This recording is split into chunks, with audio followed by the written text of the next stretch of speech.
तिला इतका मोठा शॉक लागला असता की ती थँक गॉड तिला काही झालं नाही. पण हे सगळं नक्की अनिकाच्या हातून चुकून झालं होतं की तिने हे मुद्दाम केलं होतं. अनिका कमळीला नमवायला कुठल्याही थराला जाऊ शकते हे तिने दाखवून दिलंच आहे. पण एवढं सगळं होऊनही ती आता असं काही करेल? ती स्वतःहून म्हणाली की तिच्या हातून चुकून झालंय, पण ती अशी लगेच कबूल झाली म्हणजे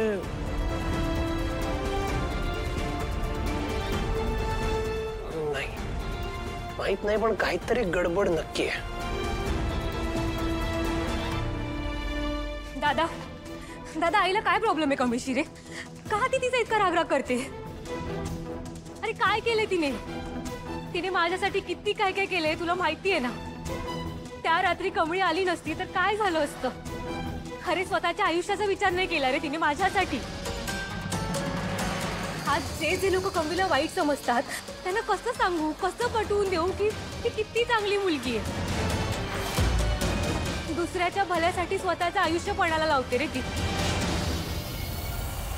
हा आपल्यासारखी पैशाने श्रीमंत नाहीये, पण तिच्यातली माणुसकी, तिची हुशारी, तिच्या अंगातले गुण आणि सगळ्यात श्रीमंत आहे रे ती. आईला माहित नाहीये ना, कमळीने ज्या मुलीला ड्रग्सच्या केसमधून वाचवलं ती मुलगी मीच होते.